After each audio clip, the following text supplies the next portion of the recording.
Hai sahabat video informasi, apa kabar semuanya? Ada selebgram prank pocong yang kini jual PCR palsu yang kemarin kasusnya itu di-up sama Dokter Tirta. Selebgram Erlang ditetapkan sebagai tersangka atas kasus penjualan surat hasil tes PCR palsu melalui media sosial Instagramnya.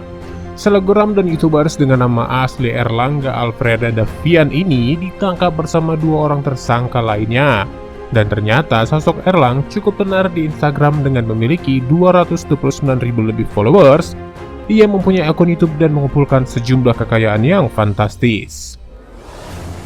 Erlang sendiri menawarkan jasa surat PCR palsu ke teman-teman dekatnya melalui Instagram Story Erlang.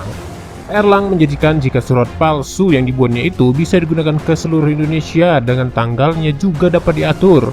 Dan untuk mendapatkan surat PCR palsu itu, ia mematok harga Rp500.000.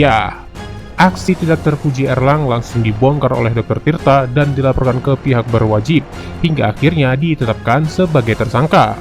Erlang dan dua orang lainnya pun ditangkap Polda Metro Jaya akibat kasus pemalsuan surat tes PCR. Erlang merupakan kakak dari dua bersaudara. Ia memiliki adik laki-laki yang bernama Hazel Davian, yang juga seorang YouTubers. Erlang justru terinspirasi oleh adiknya dan akhirnya membuat akun YouTube pada tahun 2015 lalu. Namun sayang, Erlang memutuskan untuk menutup akun YouTube-nya. Kini ia memiliki YouTube bernama YokFX. Akun YouTube Erlang ini lebih berfokus pada edukasi terkait keuangan dan finansial. Erlang juga sering memberikan tips untuk berinvestasi kepada 200.000 lebih subscribernya itu. Lama tak terlihat di YouTube, rupanya Erlang masih aktif di Instagram dan TikTok. Dan belakangan ke-gap sama Dokter Tirta karena ketahuan menjual surat PCR palsu. Yang mau PCR cuma butuh KTP, nggak usah swab beneran, 1 jam jadi, bisa dipakai ke seluruh Indonesia, nggak cuma Bali, tulis Erlang pada Instagram story-nya itu. Bahkan Erlang membebaskan customernya untuk memilih tanggal. Dari postingan itu, Dokter Tirta lantas geram dari kelakuan selebgram dan juga YouTubers ini yang memang meresahkan dan melanggar hukum.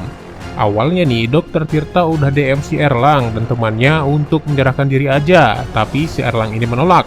Dan berawal dari postingan Dokter Tirta yang mengatakan kalau ada penjual surat hasil tes PCR palsu untuk bisa pergi ke Bali, akhirnya Erlang dan dua oknum lainnya ditangkap dengan penjualan surat PCR palsu dan diamankan oleh pihak kepolisian. Erlang sendiri sebelumnya sudah terlibat kasus hukum hingga akhirnya ia pamit dari YouTube. Ia pernah didampingi oleh orang tuanya meminta maaf kepada seorang ibu-ibu yang menjadi korban dari prank pocong yang dilakukannya. Pada 2018 lalu, di tahun 2018, Erlang memang pernah terkenal karena prank pocongnya dari vlog YouTube-nya yang membuat ia terkenal.